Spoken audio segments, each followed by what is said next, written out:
بسم اللہ الرحمن الرحیم۔ میں کوئی اگر سوال ہو غیر مسلم خواتین کی طرف سے تو کر سکتے ہیں۔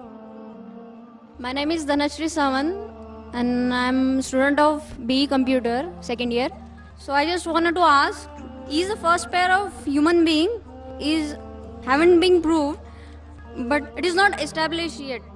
But now how science will be going to prove it, because we can't go back in time. Thank you. میں نے سوال پوچھا ہے کہ قرآن مجید اور دیگر مذاہب کی کتاب میں لکھا ہے کہ سب سے پہلی جوڑی آدم اور ایو تھی، آدم علیہ السلام اور حوا علیہ السلام تھے، لیکن سائنس اسے تسلیم نہیں کرتا۔ ہم وقت میں پھر سے واپس نہیں لوٹ سکیں گے، تو کس طریقے سے ہم ثابت کریں گے کہ سب سے پہلے جو جوڑی ہے وہ آدم علیہ السلام اور بیوی حوا تھے؟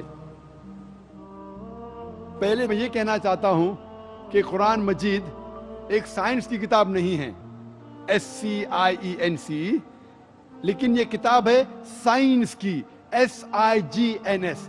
یہ آیات کی کتاب ہے، یہ کتاب ہے نشانیوں کی۔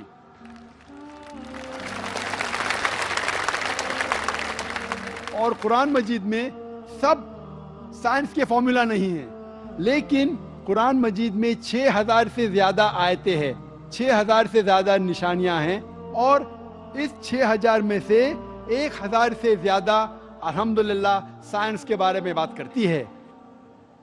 اور میں یہ کہنا چاہتا ہوں کہ سائنس اتنی ایڈوانس نہیں ہے، تو میں کیوں قرآن مجید میں ہر بات پہ عمل کرتا ہوں؟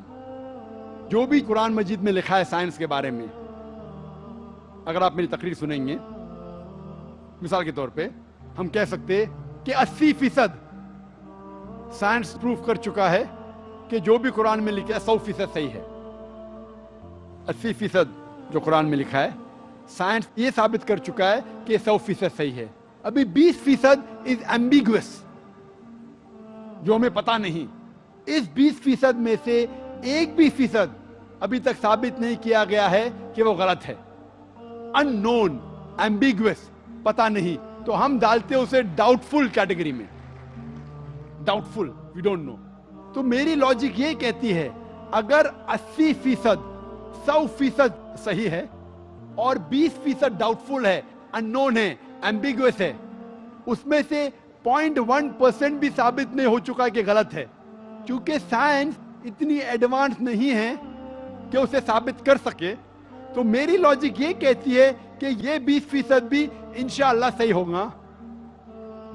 اور اس 20% میں آتا ہے کہ پہلی جوڑی انسان کی تھی آدم علیہ السلام اور بیوی حوا۔ سائنس اتنی ایڈوانس نہیں کہ یہ کہہ سکے کہ اس زندگی کے بعد اور ایک زندگی ہے، لائف آفٹر ڈیتھ۔ آخرت کے بارے میں سائنس اتنی ایڈوانس نہیں۔ سائنس یہ نہیں تسلیم کرتی جو قرآن میں لکھا ہے کہ قرآن میں ذکر ہے جنت اور دوزخ کا، قرآن میں ذکر ہے جن کا۔ سائنس اب تک اتنی ایڈوانس نہیں کہ اس کے بارے میں کہہ سکے کہ یہ صحیح ہے۔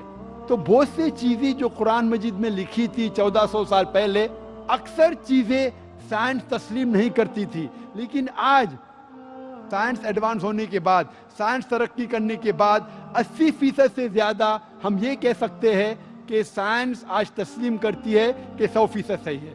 انشاءاللہ ہو سکتا ہے کہ 50 سال بعد، 100 سال بعد، 200 سال بعد سائنس یہ بھی تسلیم کریں گی کہ جنت ہے، دوزخ ہے، جن ہے، اینجل ہے، اور یہ بھی تسلیم کریں گی کہ پہلی جوڑی آدم اور بیوی حوا تھی۔ کرنے کا موقع دیں۔ نمستے، میں جیا بوراڑے، ساؤتھ انڈین، میں ویٹی میں کام کرتی ہوں، کاؤنٹنگ میں۔